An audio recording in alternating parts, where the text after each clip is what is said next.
Hello, my name is Renae Mottaz, and this is my husband Dave. We are here today to share with you God's grace at work in our life. It is humbling and embarrassing, but ultimately it shows the faithfulness of God. He has taught us great lessons in humility, trust, surrender, gratefulness, and joy. And I think we can add freedom to that list too. David and I were married 30 years ago this month. Yep.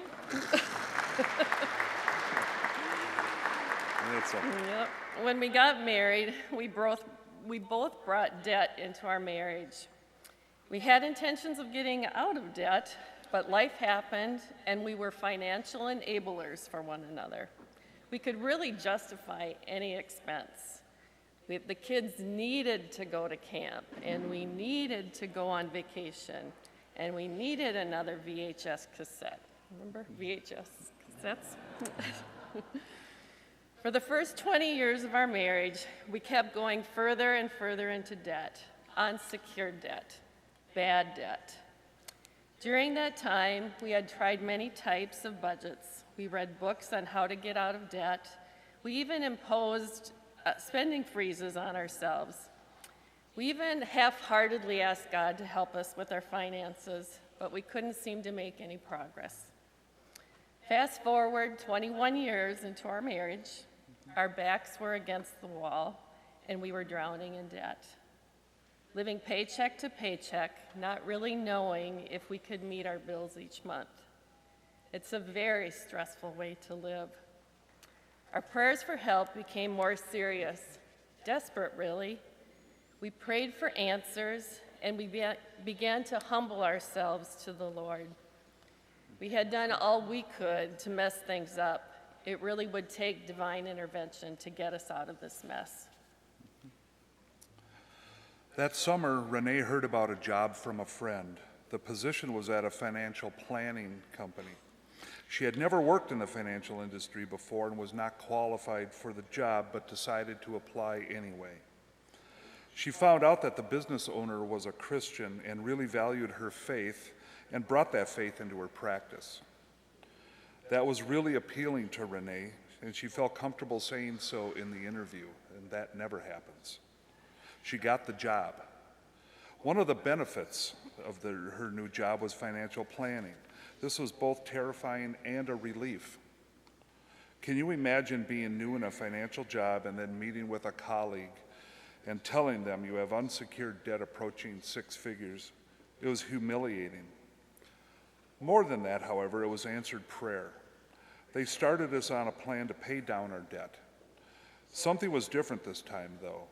The Lord was front and center, number one in all our decisions. We surrendered everything to Him. We got rid of all the extras. Eating out, golf, entertainment. We went on a strict budget.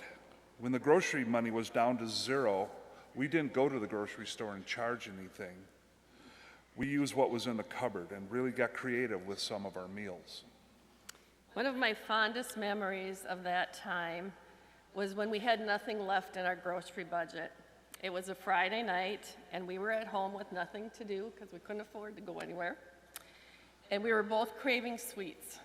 Now, the old Dave and Renae would have hopped in the car and drove over to Byerly's to get something from the bakery. Instead, we found a yellow cake mix in the pantry and a half a can of chocolate frosting in the fridge.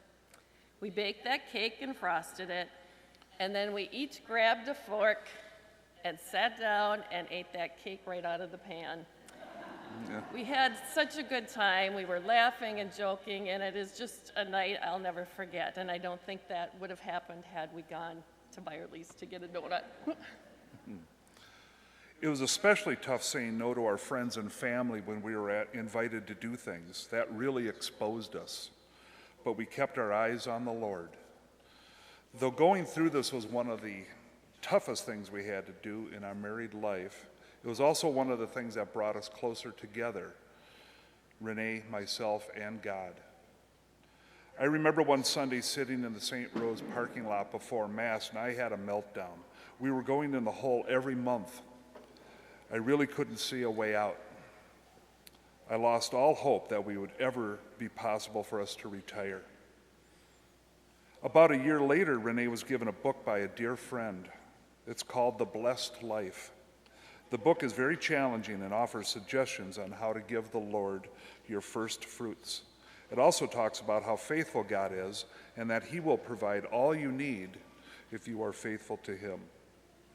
Renae brought this up to me and suggested that we start tithing.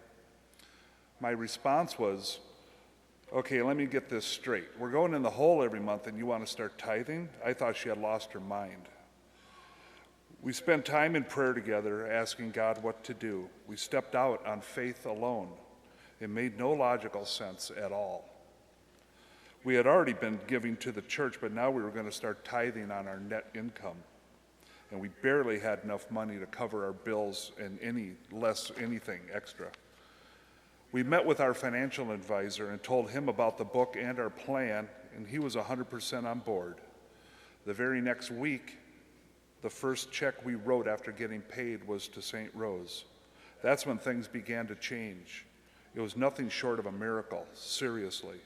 Everything changed. God changed us. Our attitude toward money changed.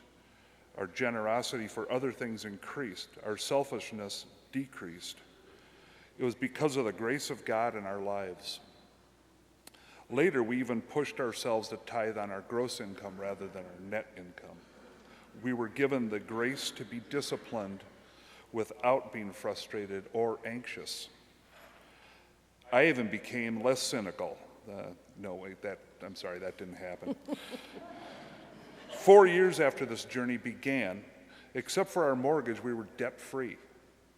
We worked hard at it, but it was by the grace of God and how He changed us that we could accomplish that. On that day back in 2012, we promised God that we would tithe, and we still do to this day. Ever since, we have had the peace that surpasses all understanding with our finances. We have always had enough and often have had more than we ever could have imagined. Thank you.